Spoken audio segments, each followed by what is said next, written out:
This is the second video. In this video, we will discuss NEET 2021 physics question paper, questions from 11 to 20. In the 11th number question, they asked a screw gauge gives the following readings when used to measure the diameter of a wire. Main scale reading is 0 mm, circular scale reading is 52 divisions. Given that 1 mm on main scale correspond to 100 divisions on the circular scale. The diameter of the wire from the above data is. So they want to calculate us the diameter of the wire. Diameter of the wire from the screw gauge, we know from the screw gauge, if you want to calculate the diameter, then the formula is main scale reading plus circular scale reading multiplied by least count. So main scale, the reading is 0 mm. In circular scale, the reading is 52 divisions, and the least count we can calculate by this, because 1 mm on main scale divided into 100 divisions, so least count is 1 mm divided by 100 division, so 0.001 centimeter. So least count is 0.011 centimeter. So our answer is 0.052 centimeter. So our first answer is the right answer. In the second question, they asked find the value of the angle of emergence from prism. Refractive index of a prism is square root of 3.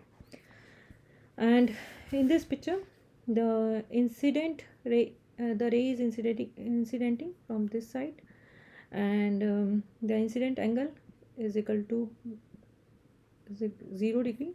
So incident angle is equal to 0 degree. So the refraction angle is also 0 degree. So we want to calculate the angle of emergent. So we apply the Snell formula for the second side. So sin I by sin R is equal to n air divided by n glass.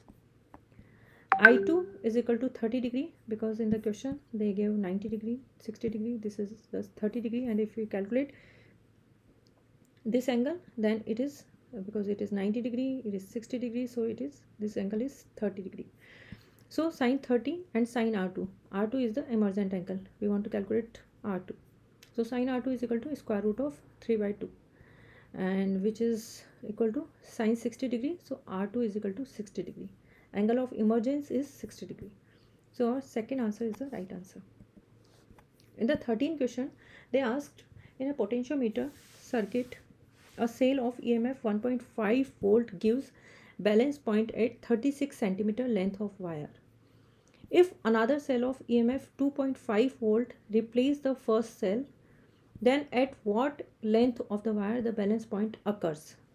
So in the balance condition for the potentiometer, we know the formula E1 by E2, where E1 and E2 are the EMF, is equal to the length L1 divided by L2. So in the question they asked the second length, L2 is equal to L1 E2 by E1. L1 is 36 centimeter given, E2 is 2.5 volt, E1 is 1.5 volt. So all the data we will put in this formula and get the answer 60 centimeter. So our second answer is the right answer. In the 14th question, they asked a particle is released from height s from the surface of the earth. At a certain height, its kinetic energy is 3 times its potential energy.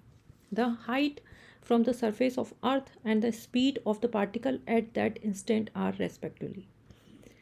So in this question, they said that the particle is released from a height s.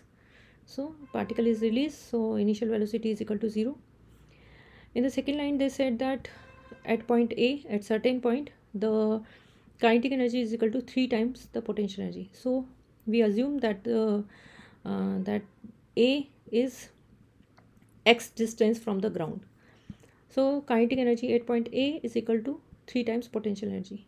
Kinetic energy, let us consider V is the velocity at point A, so half mv square is the kinetic energy of the particle at point A is equal to 3 mgh. In place of h is the height from the ground, so the height from the ground is x, so 3 mgx. So v square is equal to 6gx. Now at point A, we use the Newton's third equation to calculate the value of v square. So v square is equal to u square plus 2gh. V square, U is 0, 2G in place of H, because we are applying the equation, second equation in this region. So the distance is x, s minus x. So V square is equal to 2G s minus x. This is the first equation, this is the second equation. In both the equation the LHS is same, so RHS should also equal to same. So 6Gx is equal to 2G s minus x, and when we solve this equation we get x is equal to s by 4. And by putting the value of x in this equation, or in this equation, we get V square is equal to 6G s by 4, 3 by 2 Sg, and V is equal to root 3 by 2 Sg. So our first answer is the right answer. In the 15th question, they ask the effective resistance of a parallel connection that consists of 4 wires of equal length, equal area, cross section, and same material. So is 0.25 ohm. So in this question they even not mentioned that all the 4 resistances are same, but they gave everything is equal. So the resistance should also be equal. So all the 4 resistances first connected in parallel combination, and the resultant is 0.25 ohm. What will be the effective resistance if they are connected in series? Now so in the question they gave these 4 equal resistances connected in parallel combination. So effective resistance is R effective is equal to R by 4, and which is equal to 0.25 ohm given in the question. So the value of R is equal to 1 ohm. Now these 4 resistances they connected in series combination, and they want to calculate us the effective resistance in this mod. So in the series combination we know the resistances are the sum of the are equal to the sum of all the resistances. So 1 plus 1 plus 1 plus, so 4 ohm. So our first answer is the right answer. In the 16th question, they asked water fall from a height of 60 meter at a rate of 15 kg per second to operate a turbine. The loss due to frictional force are 10% of the input energy. How much power is generated by the turbine? So mass of water fall per second is equal to 15 kg per second given in the question, and from the height 60 meter, so that much mass per second needed to run the turbine, and gravitational constant is 10 meter per second square. We know power is equal to energy by time, and because water is at some height, so we can write the energy as potential energy mgh divided by t. M by t is given in the question 15, g is the gravitational constant 10 meter per second square, and height is 60 meter. So by multiplying all these terms we get the power is equal to 9000 watt power is generated. But they said that due to frictional loss some energy is lost, that is 10% energy is lost due to frictional loss. So how much energy is generated after this loss? Then only 0.9% energy, 0.9% of this energy is generated.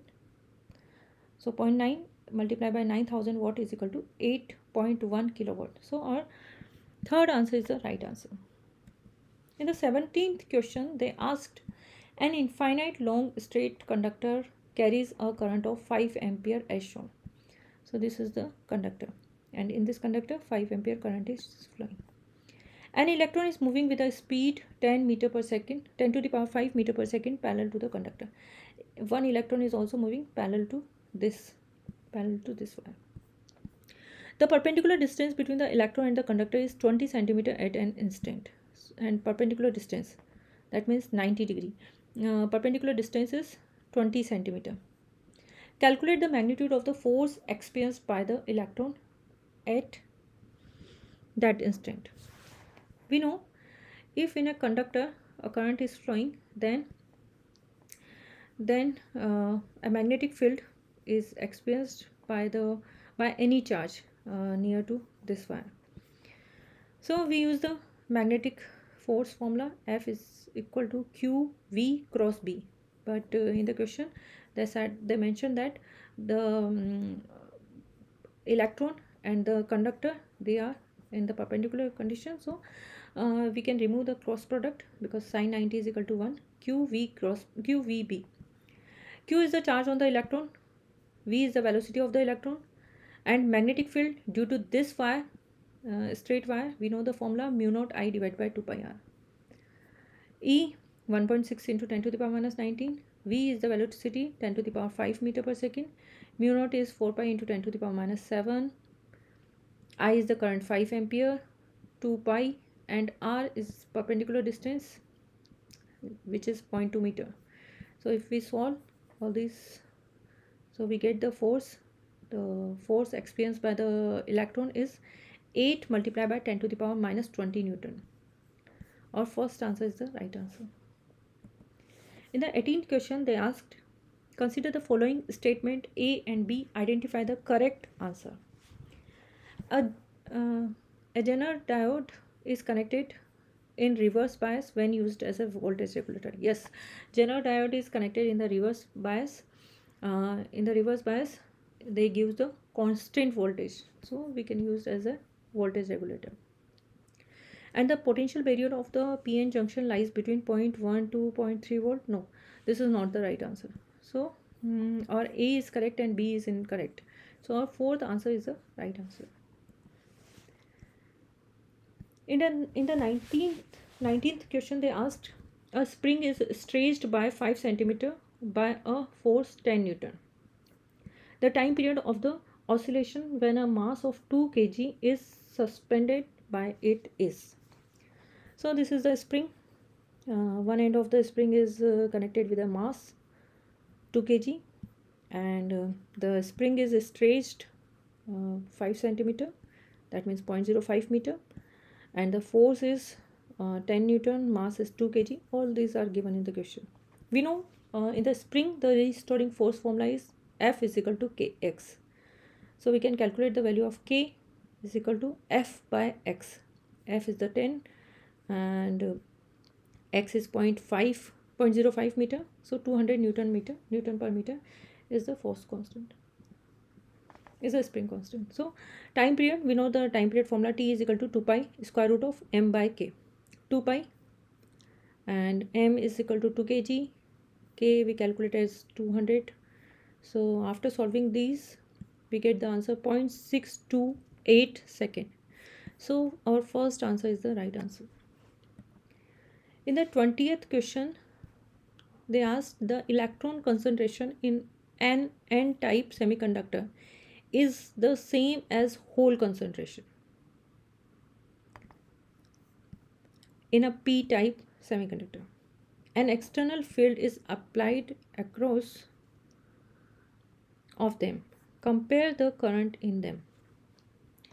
So we know I is equal to NeAVD due to electron, and similar formula we can write for holes also, PeAVD.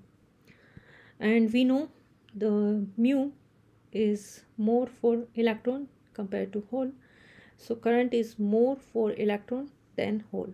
So current in the N-type semiconductor is more than current in P-type semiconductor. So our fourth answer is the right answer. So that's it for this video. In the next video, we will discuss next 10 questions. Thank you.